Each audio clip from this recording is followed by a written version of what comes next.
क्रोध मद लोभ लुटेरे, काम क्रोध मद लोभ लुटेरे, काम क्रोध मद लोभ लुटेरे, काम क्रोध मद लोभ लुटेरे। हर इंसान के पीछे 5 शत्रु पड़े हुए हैं, काम क्रोध मद लोभ अहंकार। ये जन्म जन्म के बैरी मेरे, ये जन्म जन्म के बैरी मेरे, आरे उनहु से मोह छुड़ाई देती, उनहु से मोह छुड़ाई देती, छुड़ाई देती, हाँ छुड़ाई देती सजना से, अरे दुल्हा से, प्रीतम से हमें मिलाई दे,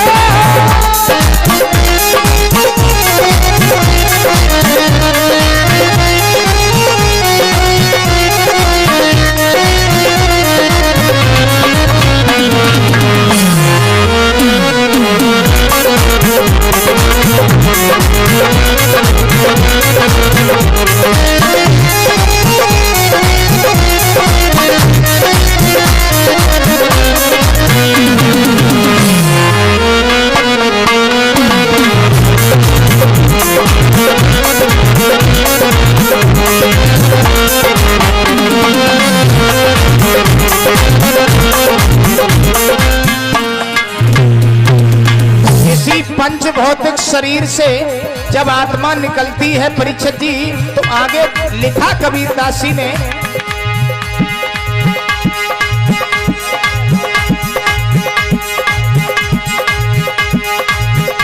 आरे जाती है जाई रही है,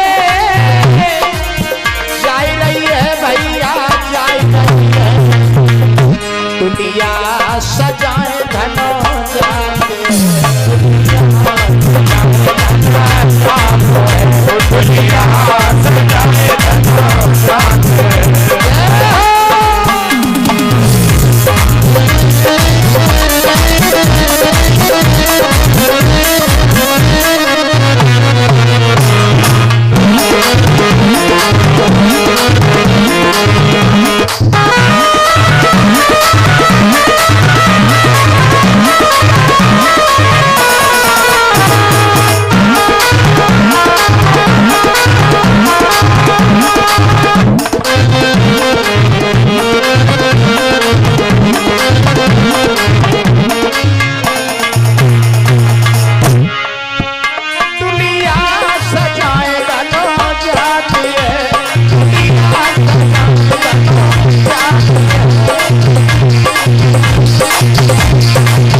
परीक्षित महाराज धुंधकारी बहुत बड़ा प्रेत बन गया और गौकर्ण के पास में जाकर के रोने लगा और कहने लगा भैया हमने बहुत बड़ी भूल कर दी। याद रखना परीक्षित जी, देखिए आत्मदेव वन में चले गए, धुंधली कुआं में गिर के समाप्त हो गई, धुंधकारी वैश्याओं ने मार दिया और बचा कौन? अकेले गौकर्ण। क्यों बचे? गौकर्ण ने परीक्षित जी शरीर रूपी पत्थर पर भगवान का नाम अंकित कर लिया था। ये सत्य है, जो लोग शरीर पर भगवान का नाम अंकित कर लेते हैं वो प्राणी भव सागर से पार हो जाते हैं। बोलिए गोविंद भगवान की। तो शाम सुबह हम आप क्यों ना भगवान का स्मरण करें, भगवान का चिंतन करें। ये सत्य है परीक्षित जी। व्यर्थ जाए तन जन सभी और व्यर्थ जात धन धाम और व्यर्थ न जाता है कभी वो नारायण का। भगवान का नाम कभी व्यर्थ में नहीं जाता सज्जनों। सुबह शाम चलते फिरते उठते बैठते भगवान का नाम हमारे आपके होठों पर होना चाहिए। आइए परीक्षित जी, धुंधकारी ने जब वैश्याओं की संगत की तो धुंधकारी का परीक्षित जी धुंधकारी को अधोगति में भटकना पड़ा। गौकर्ण ने भगवान सूर्य की तपस्या की तो भगवान सूर्य ने कहा है, हे गौकर्ण, मैं तुम्हें युक्ति बता रहा हूं तुम्हारे भैया की मुक्ति के लिए। एक मंत्र दिया और कहा है, जाओ इस धुंधकारी को 7 गांठ के बांस पर स्थान देना और परीक्षित जी उसे स्वयं भगवान की कथा श्रवण कराओ। धुंधकारी को भगवान की कथाओं को परीक्षित जी स्वयं गौकर्ण ने श्रवण कराया। 7 गांठ के बांस पर स्थान दिया और परीक्षित जी गौकर्ण स्वयं अपने भैया धुंधकारी को भगवान की चर्चाएं श्रवण कराने लगे। धीरे धीरे समय व्यतीत हुआ, नतीजा ये हुआ परीक्षित जी, जब एक दिन व्यतीत हुआ, एक गांठ बांस की टूटी गई। एक गांठ परीक्षित जी एक गांठ बांस की चटक जाती है, दूसरी रोज की गाथा में 2 गांठें बांस की चटक गई।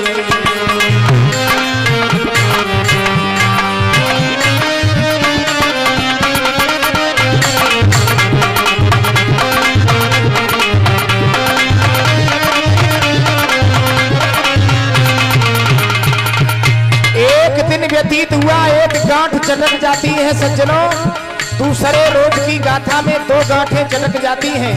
धीरे धीरे 7वीं रोज की गाथा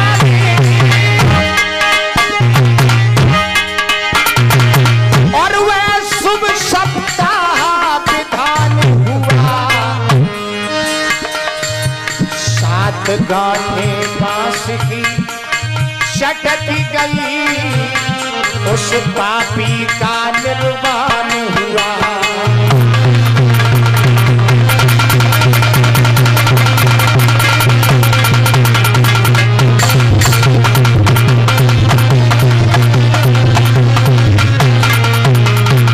परीक्षित जी 7वें रोज की गाथा में 7 गांठें चटक जाती हैं। विमान आया, विमान में धुंधकारी बैठे और परमधाम को चले जाते हैं। देखिए परीक्षित जी, भगवान की कथा सुनने से जब धुंधकारी जैसा प्रेत तर सकता है तो हम आप तो मानव होना। भगवान की कथा सुनने से हमारा आपका बेड़ा पार नहीं होगा? होगा, अवश्य होगा। भगवान की कथा सुनने से परीक्षित जी हम आप लोग भव सागर से पार हो जाते हैं। एक बार जोर से जयकारा लगाएंगे, बोलिए भागवत भगवान की। आइए ताली बजाते हुए एक भगवान का कीर्तन, आगे परीक्षित जी भगवान की कथा सभी भक्त बड़े भाव से श्रवण करेंगे। तो ताली बजाते हुए माताएं, बहनाएं, भाई बंधु सभी लोग बड़े भाव से बोलेंगे। मैंने रटना लगाए नहीं कन्हैया तेरे नाम की, मैंने रटना लगाए नहीं कन्हैया तेरे नाम की, मैंने रटना लगाए नहीं कन्हैया तेरे नाम की, रटना लगाए नहीं कन्हैया तेरे नाम की।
महिलाएं धीरे धीरे ताली बजा करके बोल दिया करो। भगवान के दरबार में आना ही व्यर्थ है अगर भगवान का भजन न बोल पाया। जय हो। ए दिल में रोले जाओ सावरिया, ओढ़ के कारी ओ दिल में रोले गयो सावरिया, ओढ़ के कारी सावरिया।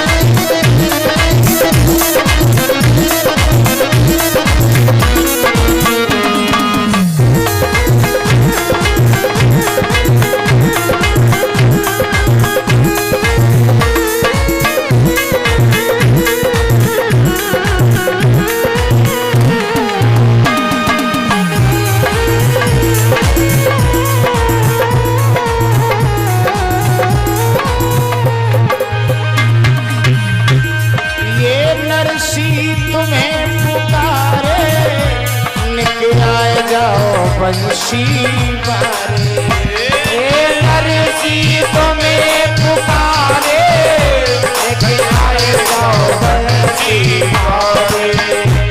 ये नरसी तुम्हें पुकारे, निकल जाओ बंशी बारे। ये नरसी तुम्हें पुकारे, आए जाओ बंशी बारे।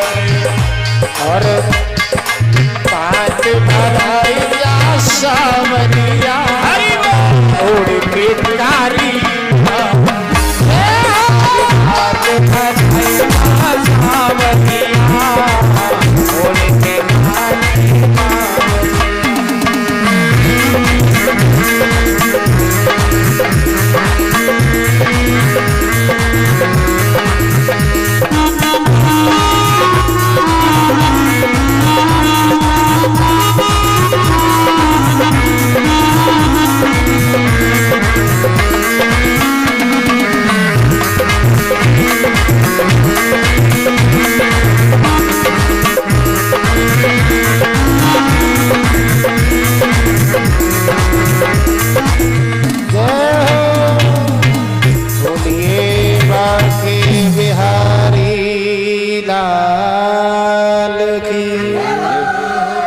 एक बार जोर से जयकारा लगा दो सब लोग, बोले वृंदावन बिहारी लाल की। आइए परीक्षित जी कथा प्रसंग की ओर। भगवान के पावन पुराण में अति संक्षेप में थोड़ा प्रसंग आता है महाभारत का। किस प्रकार से परीक्षित महाराज का अवतार इस पवित्र भूमि पर हुआ। परीक्षित जी किस प्रकार से पवित्र भूमि पर आते हैं। श्री सूत जी महाराज सोनकादिक ऋषियों को समझा रहे हैं। सोनकादिक ऋषियों, परीक्षित जी महाभारत का युद्ध हुआ कुरुक्षेत्र के मैदान में। 18 दिन में 18 छौड़ी सेना मारी गई। ये सभी को मालूम है कि महाभारत जैसा युद्ध हुआ। ये सभी हमारे बुजुर्ग बैठे हैं, मैं उनको प्रणाम कर रहा हूँ। हम लोग वक्ता हैं, जैसा भाव पाते हैं वैसा हम लोग आप लोगों के सामने प्रस्तुत कर देते हैं। महाभारत का युद्ध तो हुआ, ये सभी को मालूम है कि महाभारत का युद्ध हुआ। लेकिन महाभारत का युद्ध हुआ क्यों? महाभारत के युद्ध के परीक्षित जी एक कारण नहीं है, अनेकों कारण हैं जिससे ये महाभारत का युद्ध हुआ। एक विद्वान तो ये कह रहा है कि अगर द्रौपदी मैया दुर्योधन से ये ना कहती कि अंधे के अंधे पैदा होते हैं तो शायद ये महाभारत का युद्ध नहीं होता। क्षमा चाहेंगे, मैं अपनी माताओं से निवेदन करना चाहूंगा, मेरी माताएं बुराई न माने। हमारी माताएं जो हैं ये पवित्र भूमि की नाक हैं जिनसे सृष्टि का सृजन हुआ है। वैसे हमारी माताओं के होठों में अमृत और जीभ में जहर होता है। पहले तो बोलेगी नहीं, और बोलेगी तो ऐसा बोलेगी जैसे गोली से ज्यादा काम करे। यहाँ की माताएं तो मीठा बोलती हैं, कोई ऐसा बोलती नहीं है जो झगड़ा हो जाए। हमारे यहाँ बहुत कड़ुआ बोलती है अपनी कसम। यहाँ की माताएं बहुत अच्छी हैं और मैं पवित्र भूमि को प्रणाम कर रहा हूँ। यहाँ की माताएं ही नहीं बल्कि बुजुर्ग और भाई हमारे बहुत अच्छे हैं। जहाँ इस मध्य प्रदेश की चर्चा हमारे यहाँ बहुत अच्छी तरह से होती है कि भगवान के बड़े प्यारे प्यारे भक्त हैं, वहाँ पर बड़ी श्रद्धा है उनके अंदर, ऐसी होनी भी चाहिए। यहाँ की माताएं भी बहुत अच्छी हैं। यानी बात आ जाती है तो कहना पड़ता है, द्रौपदी मैया अगर दुर्योधन से ये ना कहती कि अंधे के अंधे पैदा होते हैं तो शायद इतना बड़ा महाभारत जैसा युद्ध नहीं होता।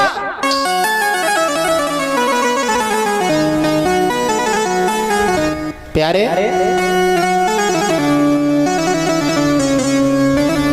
एक विद्वान कह रहा है, वैसे माताओं की वजह से परीक्षित जी एक घर नहीं अनेकों घर बर्बाद हो गए। आपको प्रमाण सहित में बताऊंगा, महाभारत का युद्ध द्रौपदी मैया की वजह से हो गया।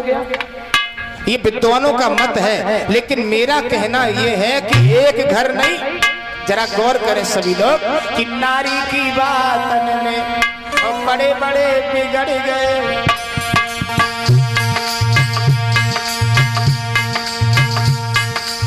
द्रौपदी की बातन से दुर्योधन से उजड़ गए।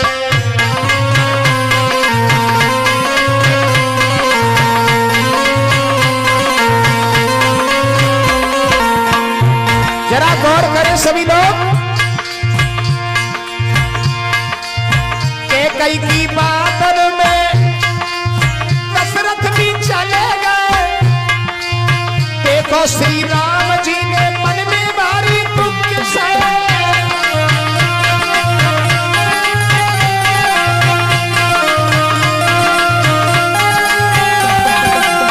देखो श्री राम जी ने मन में भारी दुख सहे। और सीता की बातन में लक्ष्मण भी रोए गए। मंथरा की बुद्धि से सुख सारे सोए गए।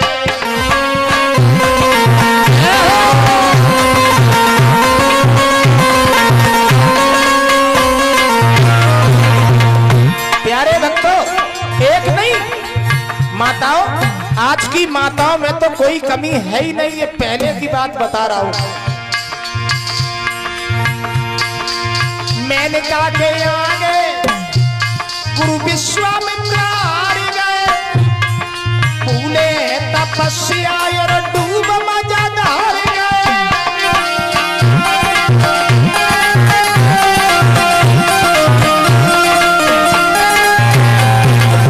भूले तपस्या और डूब मजा धार गए। नारद से ऋषि जो नारी के पीछे घूम गए। आज भी तो देखो जाने कितने मौत चूम गए।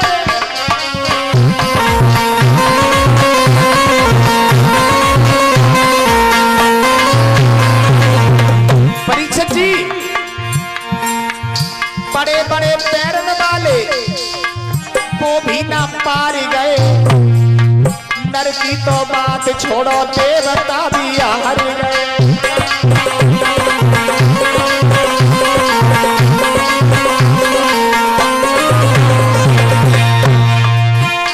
बड़े पैरन वाले वो भी ना पार गए। नर की तो बात छोड़ो, देवता भी हार गए।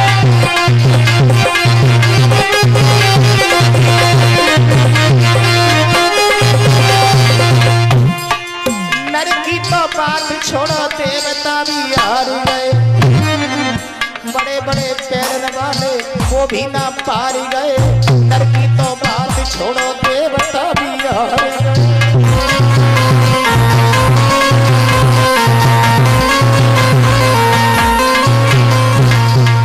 एक विद्वान कह रहा है कि महाभारत जैसा युद्ध द्रौपदी मैया की वजह से हो गया। दूसरा बोला रुको रुको, इस उनकी वजह से थोड़ी ना हुआ। बोले किनकी वजह से हुआ? बोले महाभारत का युद्ध हुआ शकुनी की वजह से। दूसरा विद्वान कल्पना कर बैठा कि अगर शकुनी मामा ना होते तो इतना बड़ा महाभारत जैसा युद्ध नहीं होता। यहाँ पर भी शंका है परीक्षित जी। शकुनी, शकुनी कौन थे?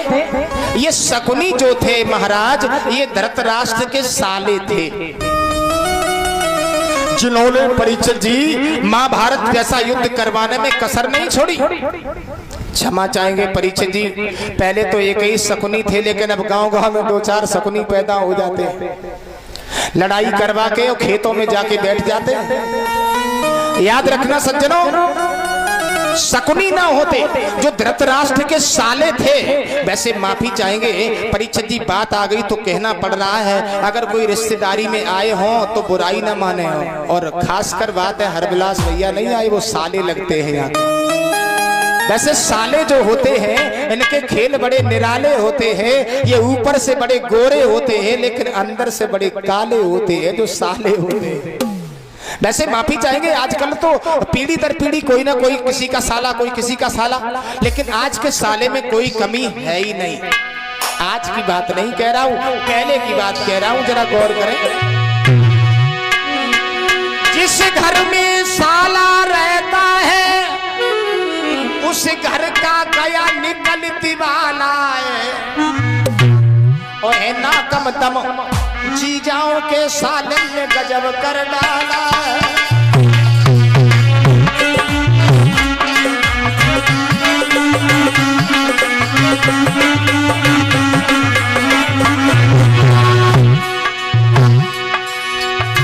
परीक्षित जी, कवियों की कल्पना एक साले की बात नहीं, परीक्षित जी प्रमाण सहित बता रहा हूं। वसुदेव का साला कौन था? कंस। जिस कंस ने अपने बहन बहनोई को जेल में डाल दिया था, सुख से जीने नहीं दिया कंस ने अपने बहन देवकी और बहनोई वसुदेव को। चलो कंस की बात छोड़ो, परमाल का साला माहिल था, दिन रात लड़ाई करवाई,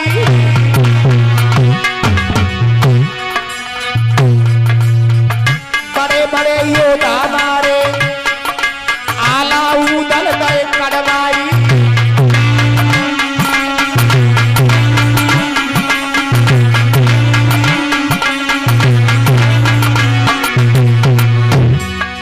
परमाल के साले माहिल ने परीक्षित जी सुख से सोने नहीं दिया, आला उदल को घर से निकलवा दिया था।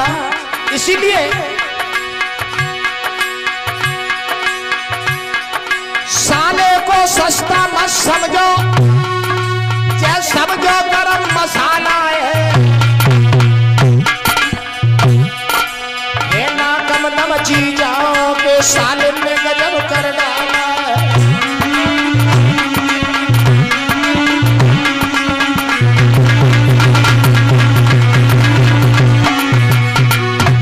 चलो जवाब छोड़ो, दूसरी ओर देखो। धृतराष्ट्र का साला शकुनी था, जन महाभारत जो करवाई, बड़े बड़े योद्धा मारे गए, द्रौपदी नंदी करवाई।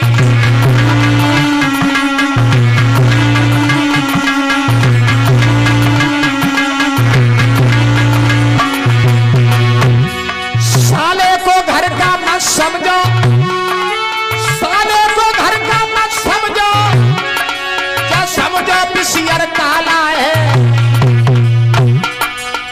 ना कम दम चीजों के साले में गजब कर डाला।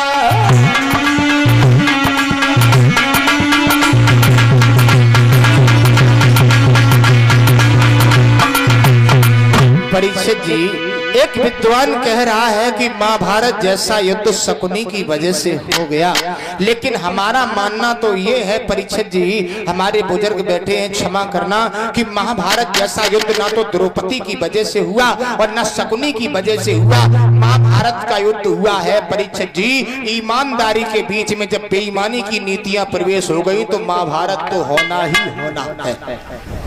ये सत्य है। मैं अपने सभी सज्जनों से निवेदन करना चाहूंगा, मेरे प्यारे बुजुर्गों, हमारे भाइयों, महाभारत जैसा युद्ध हुआ, अगर एक भाई ईमानदार है और दूसरा भाई बेईमान बन के बैठ जाता है, उस घर में तो महाभारत होना ही होना। आज भी आप लोगों ने देखा होगा बहनाओं भाइयों, किसी किसी घर में इतना बड़ा महाभारत हो जाता है तो घर में कोई दिया जलाने वाला भी नहीं बचता।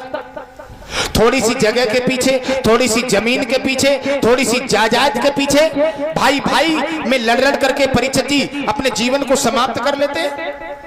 हम आप कहते हैं कि भैया यहाँ तो बहुत बड़ा महाभारत हो गया। महाभारत क्यों हुआ? महाभारत हुआ है ईमानदारी के बीच में और बेईमानी की नीतियां प्रवेश हो गई।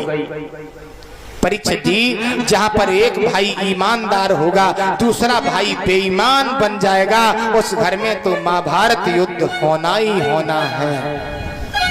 मैं सभी सज्जनों से निवेदन करना चाहूंगा, हे प्यारे भाइयों, आधी रोटी खा लेना, एक रोटी खा लेना, लेकिन किसी के हिस्से को नहीं खाना, अपने भाई के हिस्सा को नहीं खाना। जो लोग अपने भाई का हिस्सा खा लेते हैं वो जिंदगी में कभी सुखी नहीं रहते।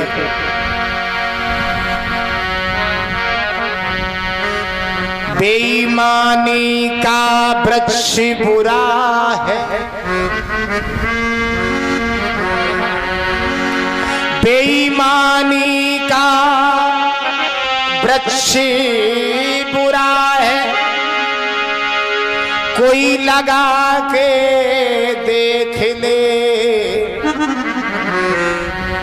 उसमें फल कड़वा आता, कोई खा के देख ले। बेईमानी के वृक्ष में फल भी कड़वा आता है। दगा किसी का सगा नहीं है, अंजवा के देख ले। जिन लोगों ने दगा किया है उनके घर जाके देख ले।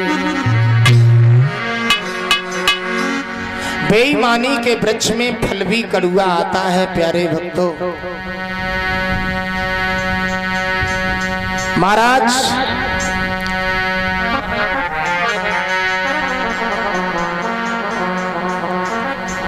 ईमानदारी के बीच में बेईमानी की नीतियां प्रवेश हो जाती हैं।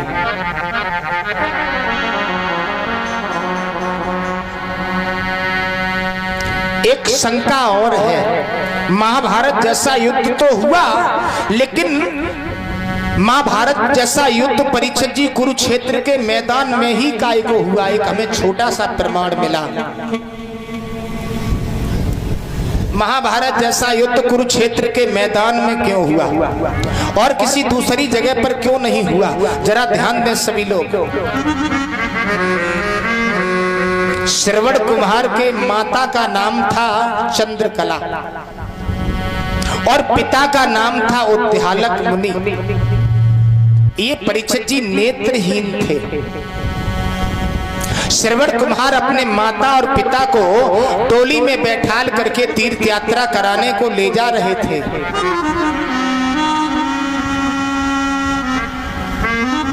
देखिए भक्तों, आज एक बालक अपने माता और पिता को टोली में बैठाल करके तीर्थ यात्रा कराने को ले जा रहे हैं, जिनकी गाथाएं आज हम आप लोग कह रहे हैं, सुन रहे हैं।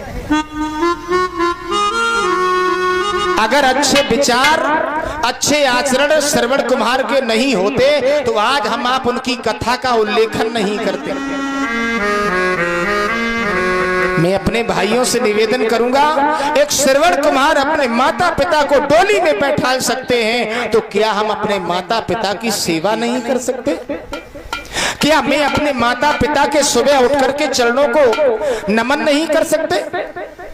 मैं आपसे ये नहीं कहता आप सर्विस कर रहे हो तो माता पिता के पैर दबाओ, नहीं। अगर वीडियो कॉल में अपनी पत्नी से 4 बार बात हो जाती है तो एक बार माँ और पिता से भी कर लो ना। तो कहने का हमारा मतलब है, श्रवण कुमार अपने माता पिता को डोली में बैठाल करके ले जा रहे थे। सरयू नदी के तट पर जाकर के पहुंचे तो मैया चंद्रकला को प्यास लगने लगी। मैया ने श्रवण कुमार से कहा है, बेटा मुझे प्यास लग रही है, कहीं से थोड़ा सा जल ला दीजिए। तो श्रवण कुमार ने माँ और पिता की आज्ञा पाई, जल लेने के लिए परीक्षित जी सरयू नदी पर जाके पहुंच गए। जैसे ही तुम्बी को डुबाया तो परीक्षित जी महाराज दशरथ ने बाण छोड़ दिया। श्रवण कुमार की बाण लग गया, आंखों से अस्त्र की धारा निकल पड़ी। मुख से परीक्षित जी एक ही शब्द निकला, मां। अब मेरा जीवन समाप्त हो रहा है। रोने लगे श्रवण, रो करके कहने लगे, प्रभु मैंने ऐसे कौन से पाप किए होंगे जो आज मैंने मैया और पिता का साथ छोड़ दिया। मेरे माता और पिता हमारा जब मरण सुनेंगे तो तड़प तड़प करके मर जाएंगे।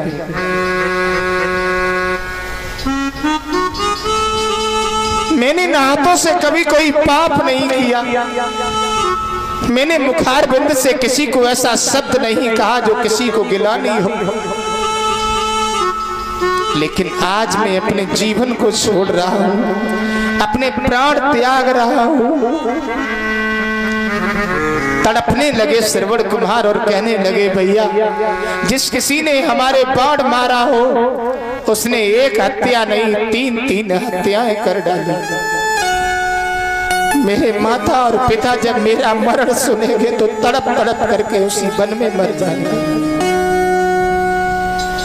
रोने लगे। दशरथ जी पास में जब आते हैं परीक्षित जी, तो दशरथ महाराज ने जैसे ही देखा श्रवण कुमार को तो आंखों से अस्त्र की धारा निकलने लगी। श्रवण कुमार को गोदी में दशरथ जी ने उठा लिया और रो करके एक बात कही है, श्रवण धोखे से मैंने बाण चला दिया, तुम्हारा प्राणांत हो गया। श्रवण कहने लगे, मामा अब मैं बचने वाला नहीं हूं,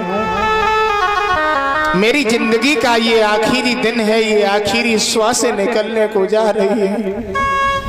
लेकिन एक बात याद रखना मामा, मेरे माता और पिता मेरा इंतजार करते होंगे कि मेरा पुत्र पानी ला रहा होगा। मरते मरते मैं आपसे एक निवेदन कर रहा हूं, मामा जी मेरे मरने के बाद में और इतना कष्ट उठा लेना, प्यासे मेरे माता पिता को पानी जरा पिला देना।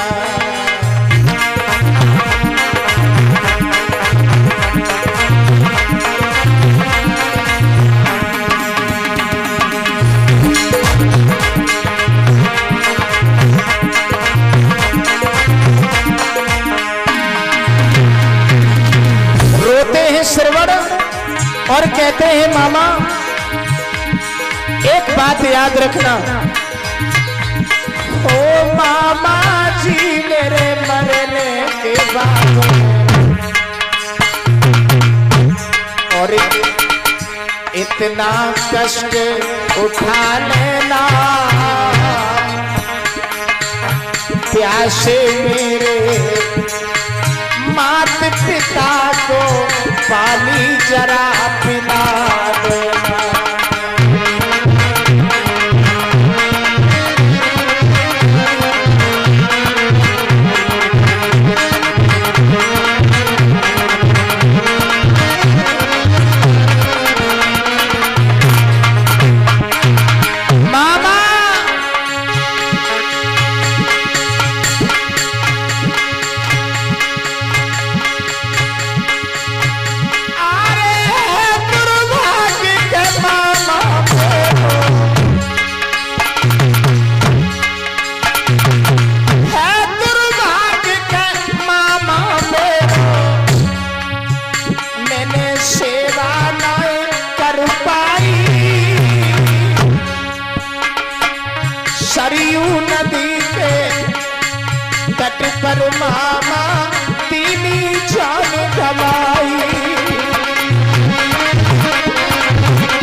परीक्षित जी श्रवण कुमार का प्राणांत हो गया। श्रवण कुमार ने महाराज दशरथ की गोदी में अपने प्राण छोड़ दिए।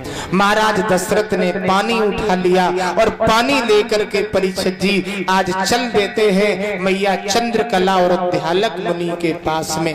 माँ चंद्रकला ने महाराज उद्यालक मुनि से कहा, स्वामी जी मेरा पुत्र कितनी दूर चला गया जो लौट के भी नहीं आया। नहीं मालूम था मैया को कि पुत्र इतनी दूर चला गया जो जाने के बाद कोई कभी वापस नहीं आया, इतनी दूर चला गया।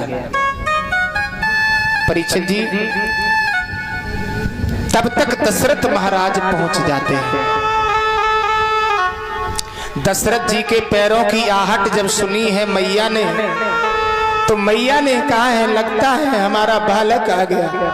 नहीं मालूम था माताओं कि मेरा बालक वहां चला गया जो कभी लौट के कोई नहीं आया।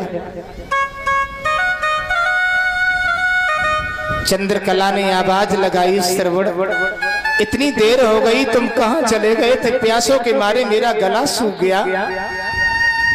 दशरथ ने जब ये शब्द सुने हैं तो दशरथ की आंखों से परीक्षित जी आंसू निकलने लगे, रोने लगे। विधाता मैंने इतना बड़ा पाप किया है, मैंने अपने भानेज को ही मार दिया, अब मैं अपनी बहन से क्या जवाब दूंगा? चंद्रकला ने कहा बोल क्यों नहीं रहे हो श्रवण? तुम तो एक आवाज में बोला करते थे, लेकिन आज बात क्या है? तो दशरथ महाराज ने धीरे से आवाज लगाई है, बहन धीरे धीरे बोले पानी पी लो, पानी पी लो, पानी पी लो।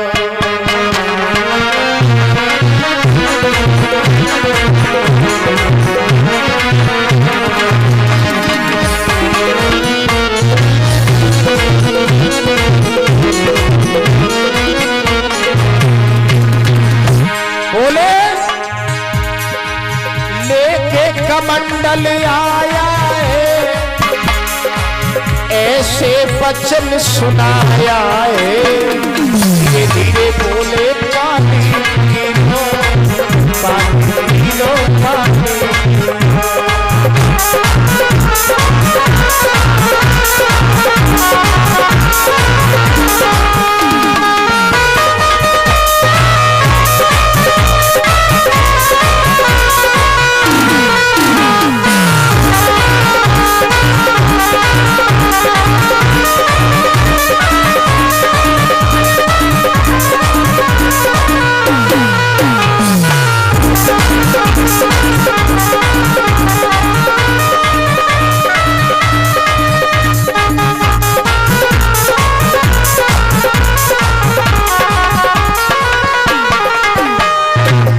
परीक्षित जी आवाज लगाई है धीरे से पानी पी लीजिए। जो ये कहा तो चंद्रकला ने कहा है तुम हो कौन? दशरथ बोले मैं तुम्हारा बालक नहीं तुम्हारा हत्यारा भाई हूँ। और जो ये कहा मेरा नाम दशरथ है, श्रवण का प्राणांत हो गया।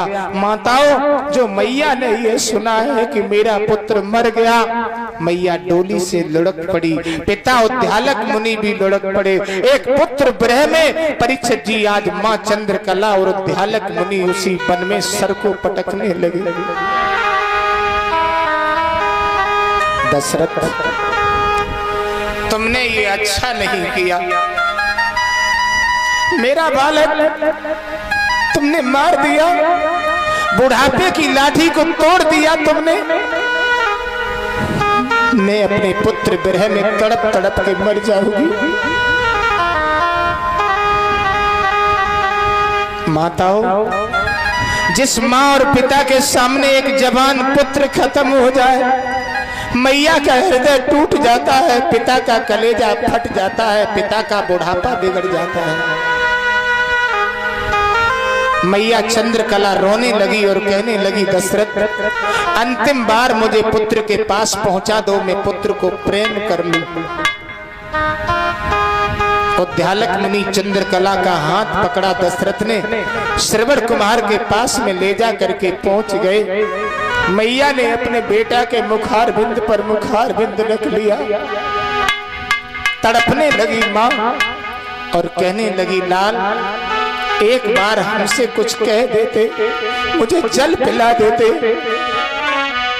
तुम्हें कैसी आई नींद लला तेरी मैया रही थी जगाई में।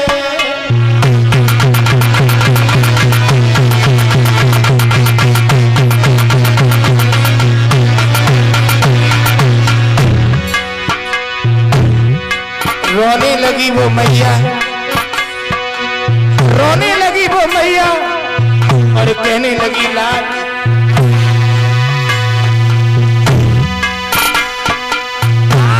कैसी आई नींद लला तेरी मैया रही जगाई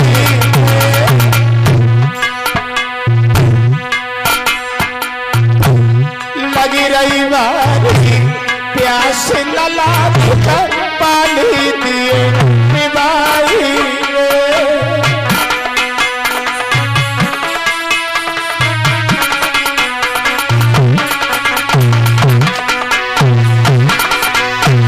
बेटा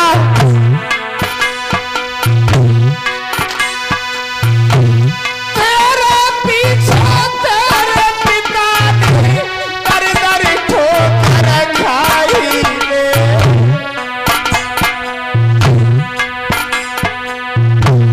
तेरे पीछे मुए विधना ने अंधो दो बधाई।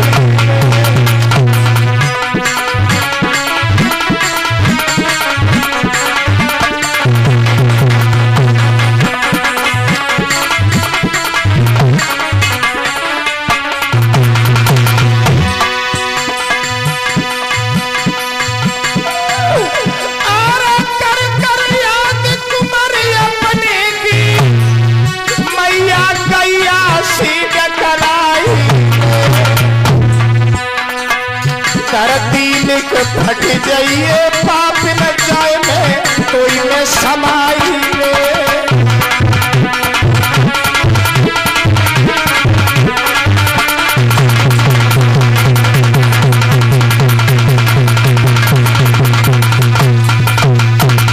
आज मैया चंद्रकला परीक्षित जी तड़पने लगी हैं और अपना सर जमीन में पटक दिया। मैया का प्राणांत हो गया। परीक्षित जी चंद्रकला भी मर गई। उद्यालक मुनि ने देखा चंद्रकला तुम भी मर गई, मैं भी तुम्हारे पीछे पीछे आ रहा हूँ। उद्यालक मुनि ने कहा दशरथ मैं तुम्हें श्राप देता हूँ, जिस तरीके से पुत्र विरह में तड़प के हम लोग मर रहे हैं, एक समय वो आएगा जो पुत्र विरह में तड़प करके आप मरोगे और जो ये जल हमारे लिए पीने को ले गए थे, ये जल जहां पर डालोगे वहां पर बहुत बड़ा विनाश हो जाएगा। तो क्षमा चाहेंगे बुजुर्गों, वही जल था दशरथ महाराज ने कुरुक्षेत्र के मैदान में डाला था। वो श्रापित जल था जहाँ जिस कुरुक्षेत्र के मैदान में परीक्षित जी महाभारत जैसा युद्ध हुआ। 18 दिन में 18 छोड़ी सेना मारी गई। महाभारत जैसा युद्ध चल रहा है। दुर्योधन की जंघा को भीम ने तोड़ दिया। दुर्योधन अंतिम श्वासें ले रहा है। अश्वत्थामा आया जो द्रोणाचार्य का पुत्र था।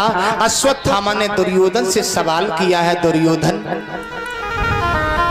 दुर्योधन कहने लगा भैया अश्वत्थामा हमारी एक मदद करो, मेरी एक इच्छा अधूरी रह गई। अगर 5 पांडवों के शीश मेरे आंखों के सामने काट करके रख दिए जाते तो मेरी अंतिम इच्छा पूर्ण हो जाती।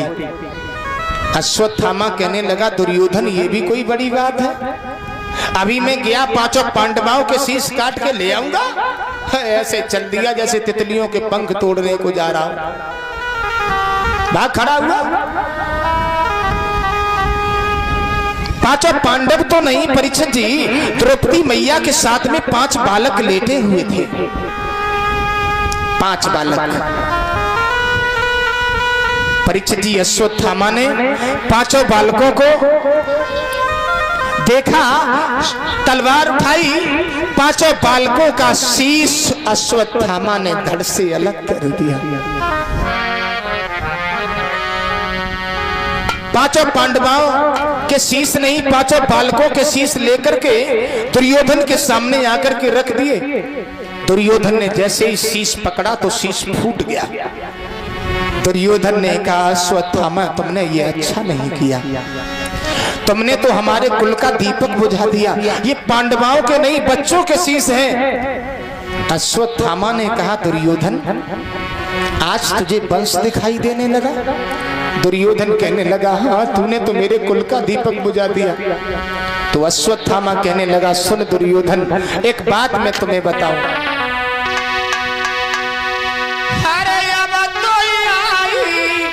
फरियाद वंश की,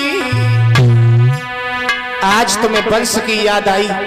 उठ जाग मुसाफिर भोर भयो, अब रैन कहाँ तेरी सोवत है। और जब चिड़ियन ने चुन खेत लो, तब पछता है का होवत। आज तुझे वंश दिखाई दिया। अरे अब कोई आई याद वंश की, और जब अंत समय गौ आई,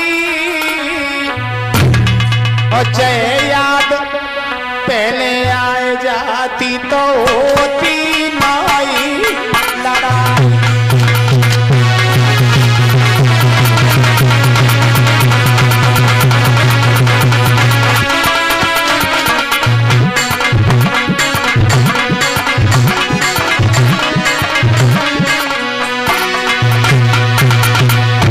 आवाज लगाई दुर्योधन, आज तुझे वंश दिखाई दिया जब तेरा सारा कुनबा नष्ट हो गया। अरे इतना भी कोई नाराज हो, दिया भी जला ले। दुर्योधन अरे बहुत याद कर, अरे पांच गांव मंडल में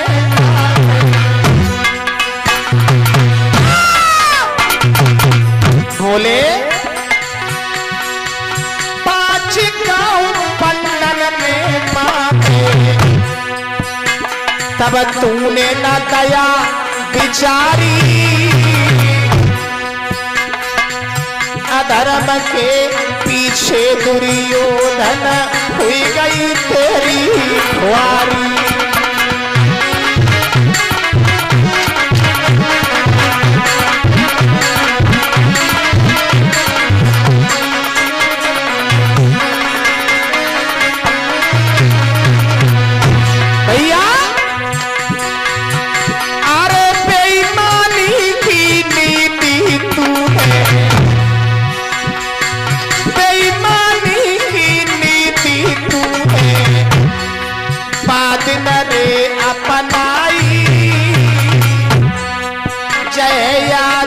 पहले आए जाती होती नहीं लड़ाई।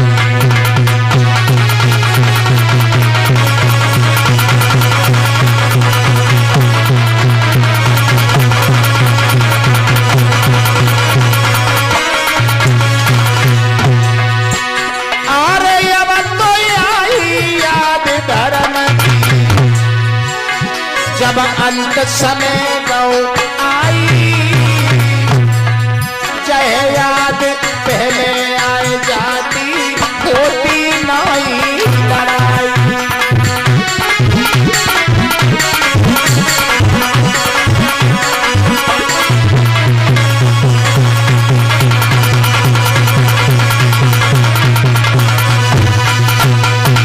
अब तो आई याद धर्म की, अंत समय पे आई, और जहे याद पहले आ जाती तो होती काय लड़ाई।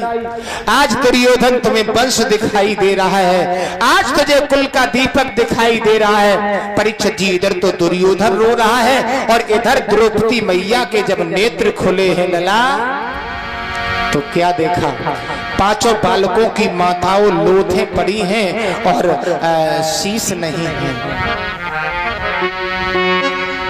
डेरों में खून बह रहा है, हर अबला खड़ी रो रही थी, द्रौपदी बाल बिखराए भय, लाशों पर पड़ी रो रही थी। द्रौपदी मैया इधर रो रही हैं। कभी कभी परीक्षित जी एक पुत्र की लाश को उठा लेती हैं, कभी कभी उसे उठा के दूसरी पुत्र की लोथ उठा लेती है, कभी कभी तीसरे पुत्र की लोथ उठा लेती है। कहते हैं विधाता, मैंने ऐसे कौन से पाप किए होंगे जो पांचों बालकों में से एक भी बालक जीवित नहीं रहा। अर्जुन और भगवान कृष्ण जब आए हैं तो अर्जुन ने द्रौपदी मैया को रोते हुए परीक्षित जी देखा, पांचों बालकों की लोथें देखी तो अर्जुन का उस समय परीक्षित जी ज्ञानशील हो गए, रोने लगे। द्रौपदी ये पांचों बालकों के शीश काट के कौन ले गया? तो द्रौपदी मैया पछाड़ खा के गिर पड़ी। माताओं, जिस माँ के सामने एक पुत्र की लोथ हो, उस माँ के हृदय पर हाथ रख के देखो, और जिस माता के आंखों के सामने 5-5 लोथें पड़ी हो, ऐसा दुख ना दे विधाता। किसी को ऐसा दुख नहीं देना प्रभु, ऐसा दुख ना और जिंदगानी में। कौन सा दुख? बारे पे मरे ना बाप में तारी, पुत्र न मरे जवानी में।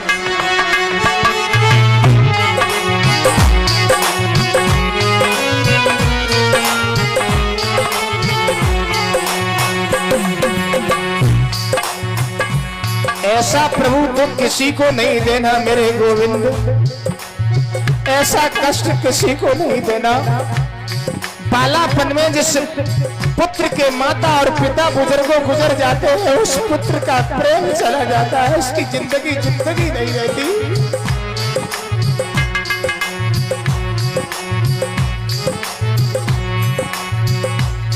ओ बारे पे मरना बाप महतारी, पुत्र ना मरे जवानी में।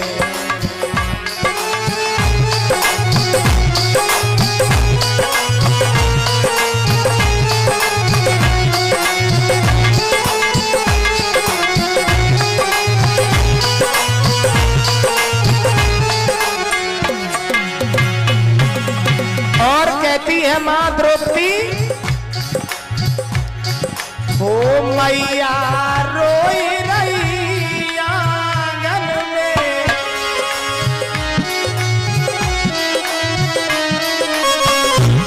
मेरे कहा लिखी जिंदगानी। बारी पे मरे ना मात पिता और विधवा न होए जवानी।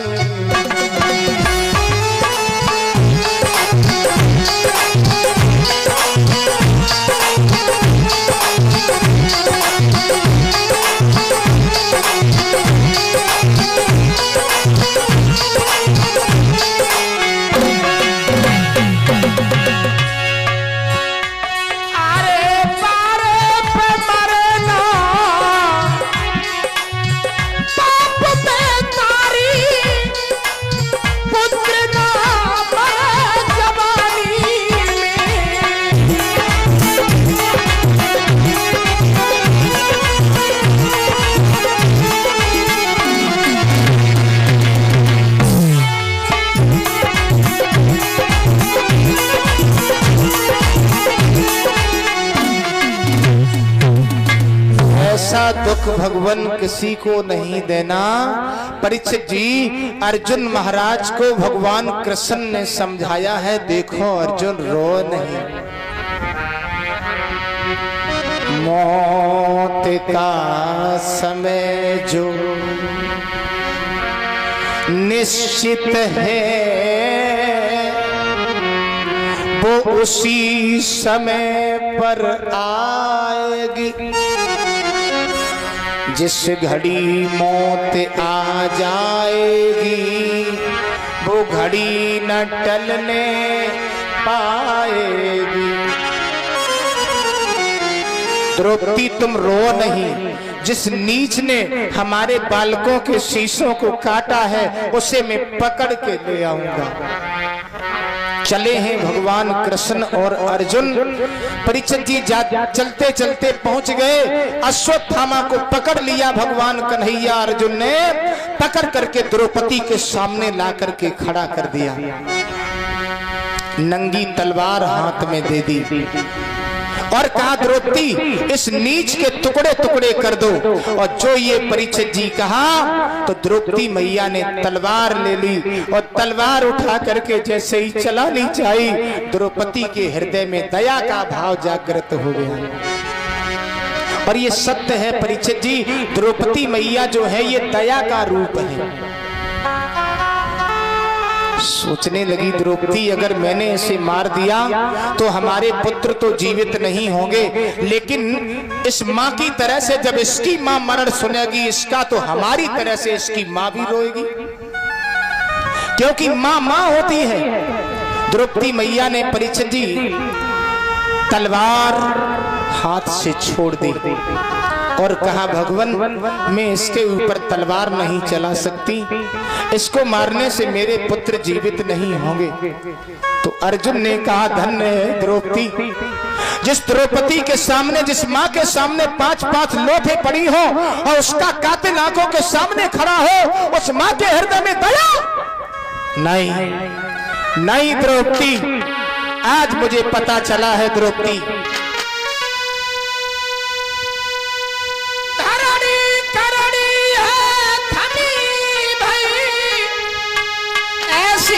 सुशील अभिलाषों से बलवानों की यदि इज्जत है तुम जैसी महिलाओं से।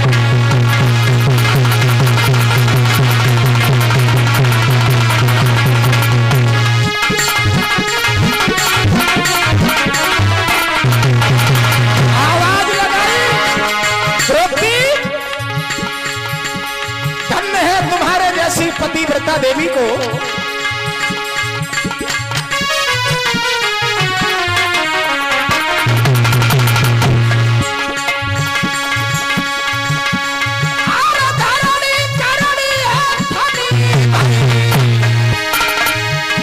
ऐसी सुशील अभिलाष है,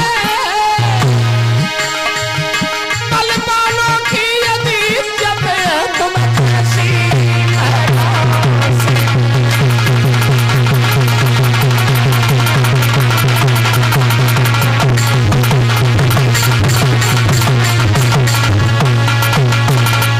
बलवानों का कई सम्मान है तो तुम जैसी पतिव्रता देवी से।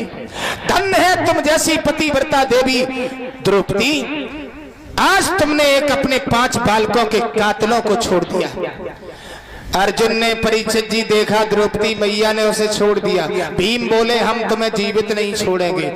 पकड़ लिया अश्वत्थामा को, बड़े समाज में भीम ने परीक्षित जी अश्वत्थामा के मस्तक को फाड़ा, मणि को निकाल लिया। उसी मणि को निकाला, भरे समाज में अश्वत्थामा का अपमान हो गया। और परीक्षित जी अपमान जब भरे समाज में किसी का हो जाए तो वो मरने के बराबर हो जाता है। अश्वत्थामा ने कहा हे भीम, तुमने मेरा अपमान किया है, हम तुम्हारे आगे वंश को नहीं बढ़ने देंगे। अग्नि बाण जो था ब्रह्मा जी का दिया हुआ अश्वत्थामा के पास में, वो अग्नि बाण छोड़ दिया। अभिमन्यु की पत्नी उत्तरा जो थी, परीक्षित जी वो गर्भवती थी, उत्तरा के गर्भ को वो बाण जलाने लगा। और जब उत्तरा के गर्भ को वो बाण जलाने लगा तो उत्तरा ने भगवान स्वाधीन सच्चिदानंद ब्रह्म भगवान कृष्ण को याद किया है, प्रभु हमारे गर्भ की रक्षा करो। तो उत्तरा के गर्भ की रक्षा हमारे भगवान कृष्ण ने की है। परीक्षित जी, उन्हीं उत्तरा के गर्भ से एक पुत्र पैदा हुआ था जिनका नाम पड़ा है परीक्षित महाराज। बोलिए परीक्षित महाराज की। महाराज परीक्षित जी का अवतार हुआ। धीरे धीरे परीक्षित जी बड़े होते हैं और जब बड़े हुए, शादी के लायक हुए, पांचों पांडव द्रौपदी मैया हिमालय पर्वत पर गलने को चले गए। परीक्षित जी का विवाह हुआ था राजा बासुक की पुत्री नवलवे के साथ में। तो एक दिन महाराज परीक्षित ने क्या देखा, 7 कमरों के अंदर एक काठ का संदूक प्राप्त हुआ। उस काठ के संदूक में एक सोने का मुकुट मिल गया। उसी सोने के मुकुट को महाराज परीक्षित ने अपने मस्तक पर धारण किया और परीक्षित जी सोचने लगे अब मैं शिकार खेलने को जाना चाहते हैं। तो घोड़े पर सवार होते हैं और घोड़े पर सवार होकर के परीक्षित जी चले हैं। सुमिर श्री गणेश शारदा शेष महेश मनाया। परीक्षित ने और माता पिता को सुमिरन करके तेगा उठा।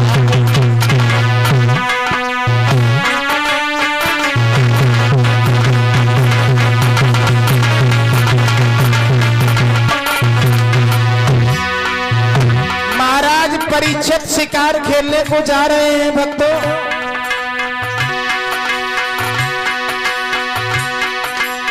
सुमिर श्री गणेश शारदा शेष महेश मनायो महेश मनायो। माता पिता को सुमिरन करके तेरा उठाया। घोड़ा पे गौ सवार सुनो सरदार न बिलम लगायो।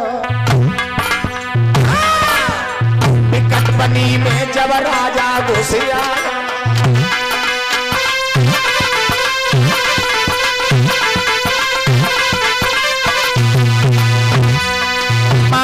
परीक्षित जंगल में शिकार खेलने को गए।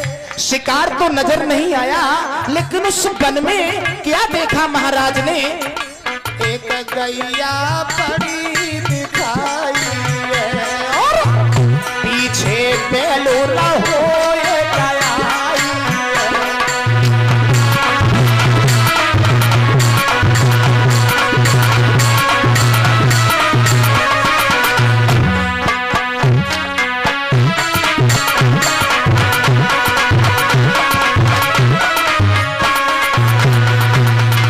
उसी वन में एक गौ माता आ रही है। गौ माता के पीछे पीछे एक बैल आ रहा है और बैल के पीछे पीछे काला करूप चांडाल पड़ा है कलयुग, जो हाथ में मूसल लिए हुए है। और मूसल गौ माता के ते तू जमाई है, गौ माता रही लखाई है।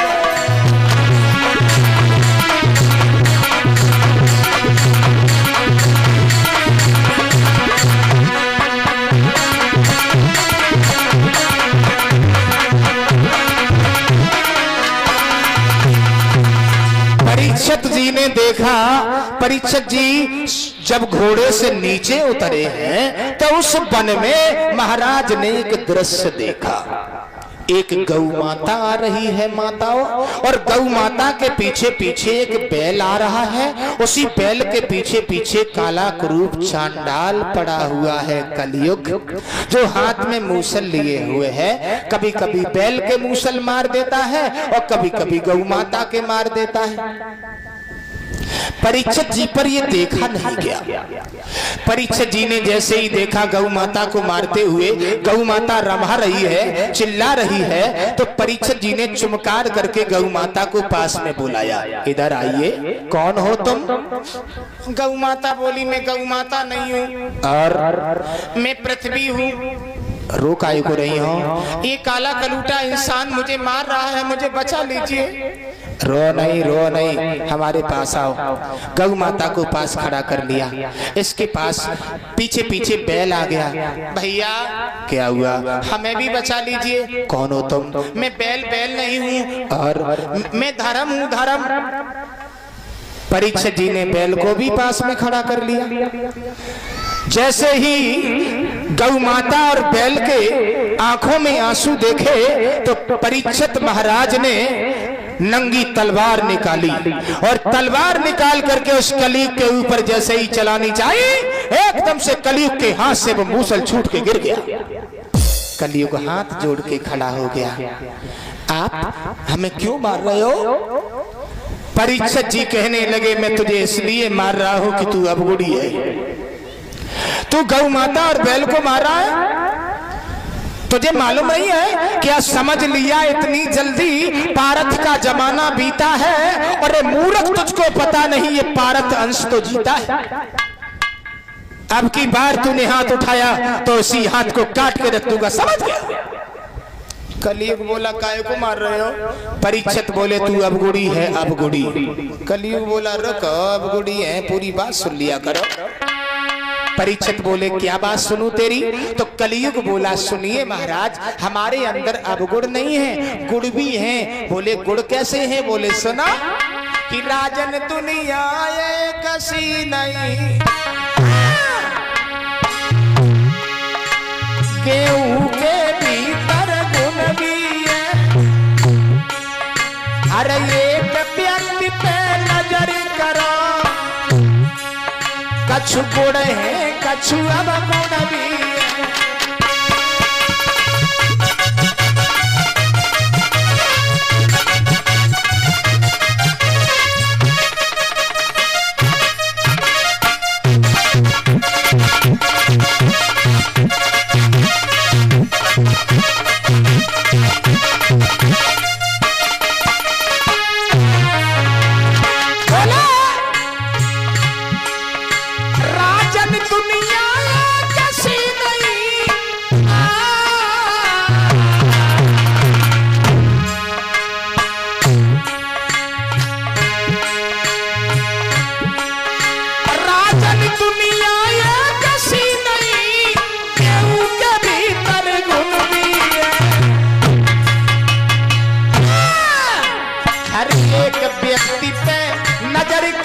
कछु गुण है, कछु अवगुण भी है।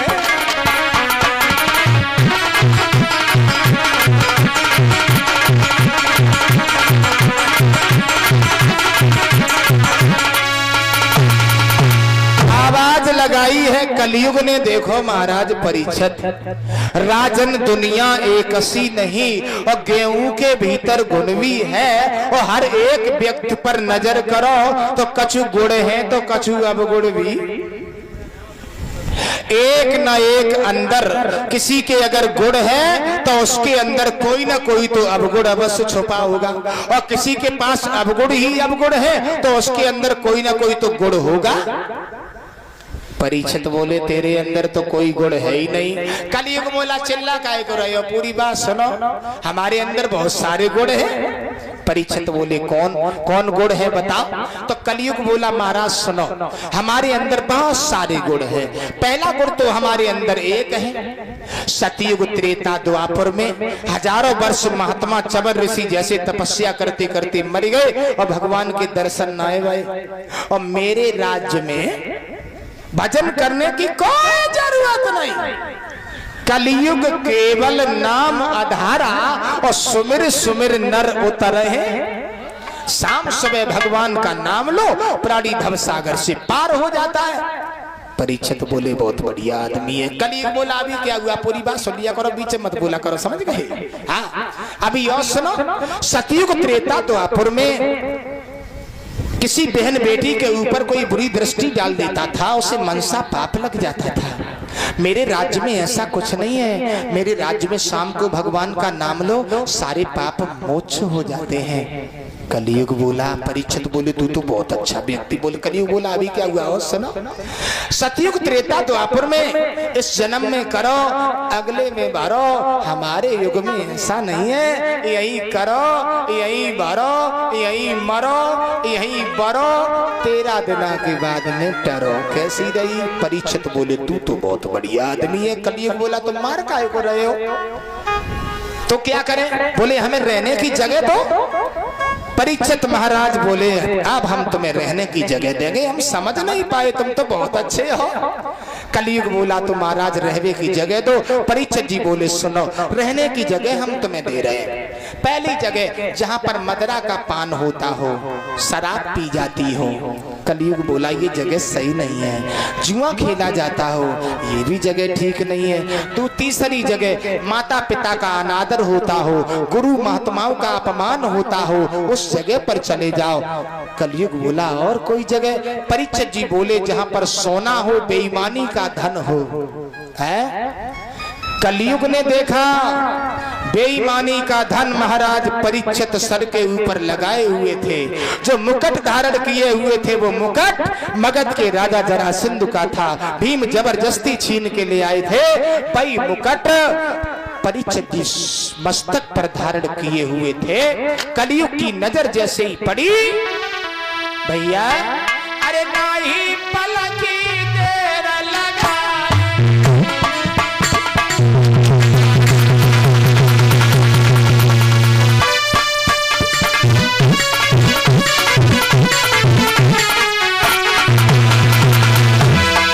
देर नहीं लगाई कलयुग ने। वाह भाई वाह, अब देखूंगा। परीक्षित जी बड़ी बड़बड़ के बातें मार रहे थे तो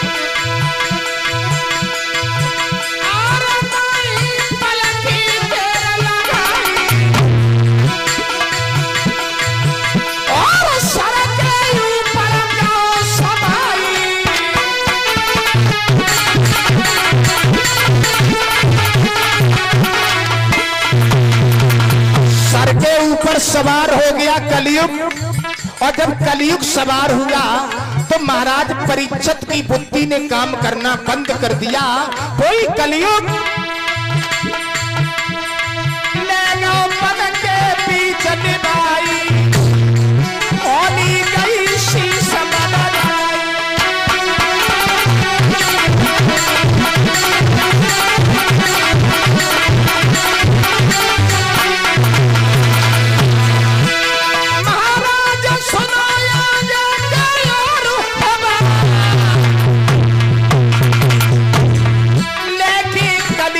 परीक्षित जी को कलयुग परीक्षित जी को वन में पहुंचो।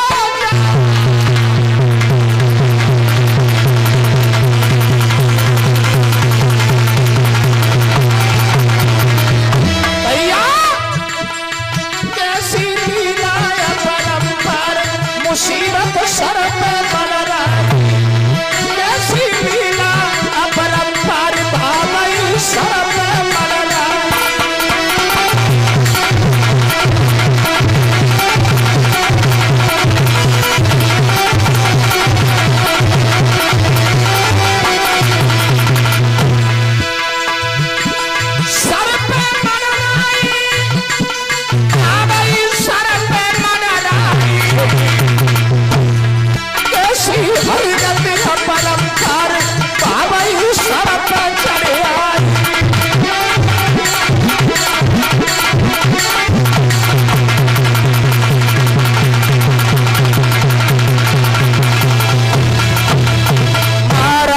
परीक्षित जी को लेकर के कलयुग वन में पहुंच गया। नहीं मालूम था परीक्षित जी को कि कलयुग हमारे सर के ऊपर सवार हो चुका है। परीक्षित जी उसी समय वन में जाकर के पहुंचे। कलयुग जब सवार हुआ तो बुद्धि ने काम करना बंद कर दिया। एक महात्मा लोमस ऋषि तपस्या कर रहे थे। घोड़े से नीचे उतरे, एक मरा हुआ सर्प उठाया, उठा करके महात्मा के गर्दन में डाल दिया। महात्मा जी का अपमान कर दिया। याद रखना परीक्षित जी, विपरीत बुद्धि विनाश काले। गीदड़ की मौत आती है तो गांव की तरफ भागता है, चींटे की मौत आती है तो पंख निकल आते हैं, और इंसान की मौत आती है तो महात्माओं से उलझना प्रारंभ कर देता है। परीक्षित जी उसी समय नहीं समझ पाए, मरा हुआ सर्प डाल दिया उनके गर्दन में, घोड़े पर सवार हुए अपने घर लौट आए। इधर परीक्षित महाराज जब वापस होते हैं, लोमस ऋषि के पुत्र श्रृंगी ऋषि ने को पता चला मेरे पिता का अपमान परीक्षित करके चला गया। भागते हुए आए, अंजलि में जल लिया, सर्प के ऊपर डाला, परीक्षित को श्राप दे दिया, जा परीक्षित तूने मेरे पिता का अपमान किया है, साथ में रोज यही सर्प तुम्हें डसने को आएगा, ये हमारा श्राप है। तो उस समय परीक्षित को ही नहीं बल्कि हमें आपको भी श्राप लग चुका था, क्योंकि हमारा आपका शरीर जो है ये परीक्षित रूपी शरीर है। परमात्मा परीक्षित, जो परीक्षित परमात्मा की इच्छा से आते हैं हम आप, वो परीक्षित कहलाते हैं। बोलिए परीक्षित महाराज की। लोमस ऋषि ने जब ये देखा कि श्रृंगी ऋषि ने श्राप दे दिया, तो श्रृंगी ऋषि को समझाया। लोमस ऋषि ने, देखो श्रृंगी ऋषि तुम्हारा गलत भाव था, परीक्षित जी के ऊपर कलयुग सवार था, वो बड़ा भोला राजा है, तुमने श्राप तो दे दिया लेकिन मुक्ति का कोई उपाय तो बताओ। तो श्रृंगी ऋषि अपने पिता की आज्ञा पा करके परीक्षित के दरबार में पहुंचते हैं। परीक्षित जी ने जैसे ही सोने का मुकुट उतार के रखा, श्रृंगी ऋषि को देखा तो भाग करके चरण पकड़ लिए। महात्मन ओम नमो नमो निरंजनम, नमस्कार गुरुदेवता, वंदनम सर्व साधवा प्राणायाम पारंगता। आइए महात्मन, आज हमारे बड़े सौभाग्य हैं जो आप जैसे संत के दर्शन हो गए। श्रृंगी ऋषि ने परीक्षित जी का ये स्वभाव जब देखा तो आंखों से आश्चर्य की धारा निकल आई। वाह भाई वाह, ये तो बड़ा भोला राजा है और मैंने इन्हें श्राप दे दिया। नहीं, आवाज लगाई परीक्षित, तुमने महात्मा का अपमान किया था तो मैंने तुम्हें श्राप दिया था, साथ में रोज तुम्हें तक्षक डसने को आएगा, साथ में रोज तुम्हें संसार सागर को छोड़ के जाना पड़ेगा। और जो परीक्षित जी इतने शब्द सुने तो आंखों में आंसू की धारा बहने निकली, रोने लगे। परीक्षित जी कहने लगे, महात्मन मुझे साथ में रोज जाना पड़ेगा, कोई मुक्ति का उपाय बता दो। तो श्रृंगी ऋषि ने बताया था कि हे राजन परीक्षित, ये धन धाम छोड़ दो और गंगा जी के तट पर जाकर के पहुंचो, जहां पर व्यास आसन पर बैठे हुए श्री सुखदेव जी से भेंट होगी। उनके मुखार बिंद से 7 दिन तक भगवान की कथाओं को सुनोगे और भगवान की कथाओं को सुनने से तुम्हारा कल्याण हो जाएगा। हमारे आपके लिए भी एक मुक्ति का उपाय है। कौन सा है? हम आप घर परिवार मत छोड़ो, लेकिन सुबह शाम चलते फिरते हरि का भजन तुम करो धीरे धीरे, हरि का भजन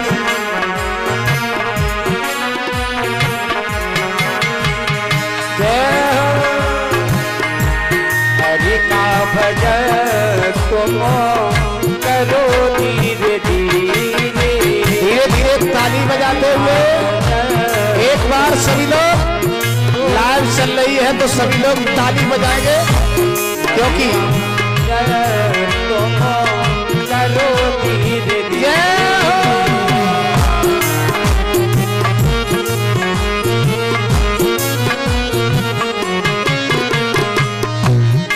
बेटा कैमरा घुमा दीजिए, एक बार सब लोग ताली जरूर बजा दीजिएगा, क्योंकि हमारे इस YouTube चैनल पर लाखों व्यूअर्स जुड़े हुए हैं, वो आपको देख रहे हैं। और लोग कहते होंगे कैसे एमपी के भक्त हैं जो ताली भी नहीं बजा रहे हैं। हमने तो बड़ी बड़ाई की है आप लोगों की। मेरी माताएं बहनाएं सब लोग थोड़े थोड़े हाथ ऊपर करके ताली, ज्यादा नहीं थोड़े थोड़े। मेरे भैया लोग भी बड़े प्रेम से बोले, हरि का भजन तुम करो धीरे धीरे, भजन तुम करो धीरे धीरे। जय हो।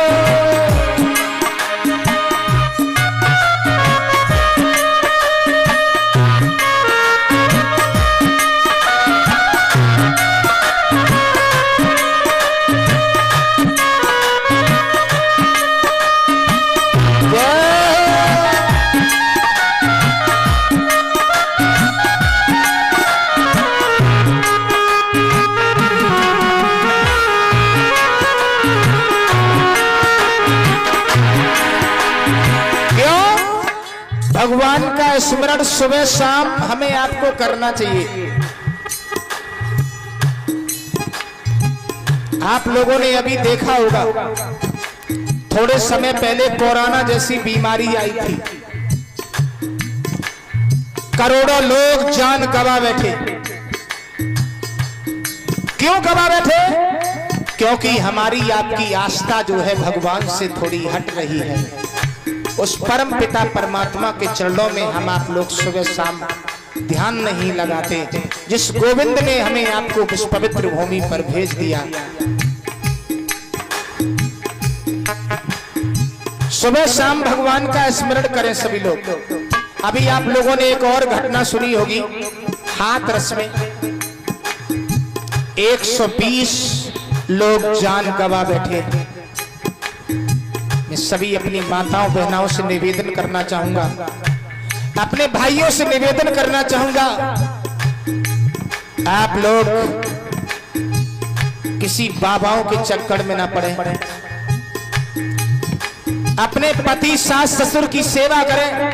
मैंने देखा माताएं अपने पति को पानी नहीं देती और उस महात्मा के चरणों में अपना सर रख देती जाकर के। अपने सास की सेवा करो, अपने ससुर की सेवा करो, अपने पति की सेवा करो, अपने बुजुर्गों का ध्यान रखो। बहनाओं, जिन लोगों ने तुम्हें जीवन दिया है, मेरी माताओं, मेरी बहनाओं, कभी किसी महात्मा के चक्कर में नहीं पड़ना, कभी किसी झाड़ा फूकी के चक्कर में नहीं पड़ना। आप लोग अपने घर में ही रहना, सुबह शाम भगवान का स्मरण करना मैं आपसे निवेदन कर रहा हूँ। मेरे भाइयों, अपने माता पिता की सेवा करना ये सबसे बड़ा तीर्थ, सबसे बड़ा धाम है।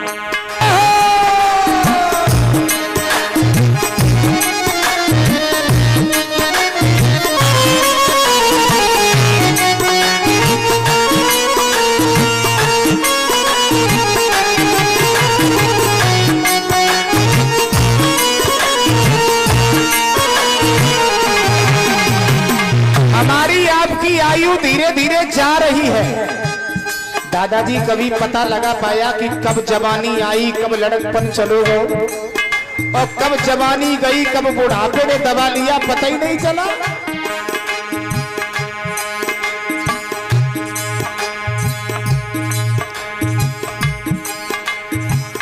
लड़कपन भी जाए बंदे, जवानी भी जाए, लड़कपन भी जाए बंदे, जवानी भी जाए, लड़कपन भी जाए बंदे, जवानी भी जाए, लड़कपन भी जाए बंदे, जवानी भी जाए। लड़कपन चला जाएगा और जवानी भी चली जाएगी, लेकिन महाराज जी बुढ़ापे का होगा दादा असर धीरे धीरे, धीरे धीरे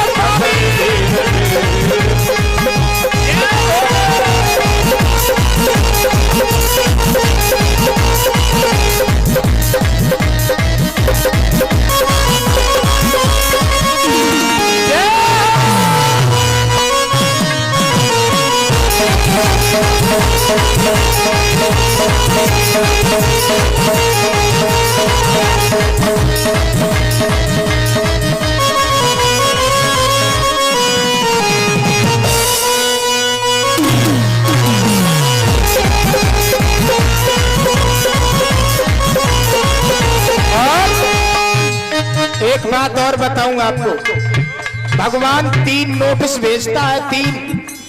पहला नोटिस आता है, सर के बाल सफेद होते हैं, भगवान कहते हैं सुधर जाओ बुढ़ापा आ रहा है। तो इंसान कहता है तुम नोटिस भेजोगे हम हस्ताक्षर नहीं करेंगे, तुम सफेद करोगे हम डाई कर लेंगे। देखो मूछन पे डाई और बालों पे डाई कराए। भगवान बोले हम पीछा नहीं छोड़ेंगे, तुम डाई करोगे हम तुम्हें अंधा कर देंगे। भगवान ने अंधा कर दिया, बोले तुम अंधा करोगे चित्रकूट पास में आंखें डलाएंगे, मानेगी नहीं। तीसरा नोटिस फिर आ गया, दांत ही नहीं रहे। भगवान बोले हम दांत नहीं रखेंगे, तो बोले तुम दांत नहीं रखोगे हम सतुआ खा लेंगे, लेकिन मानेगे नहीं। वाह भाई वाह। लेकिन भगवान ने पीछा नहीं छोड़ा, धीरे धीरे बुढ़ापा आ गया।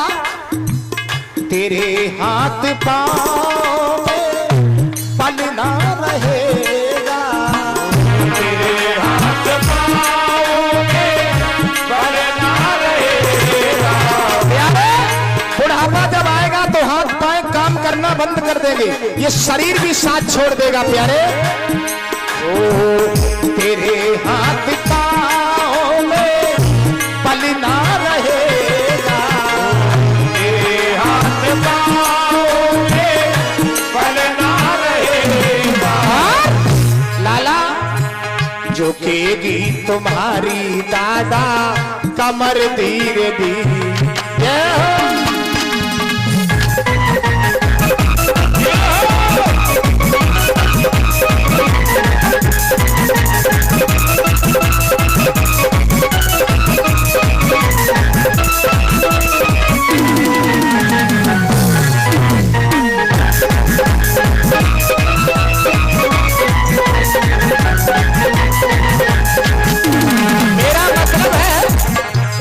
कंचन जैसी काया तेरे काम न आएगी, कंचन जैसी काया तेरे काम न आएगी। ओ कंचन जैसी काया तेरे काम न आएगी। ओ प्राणी रे काया संग न जाए।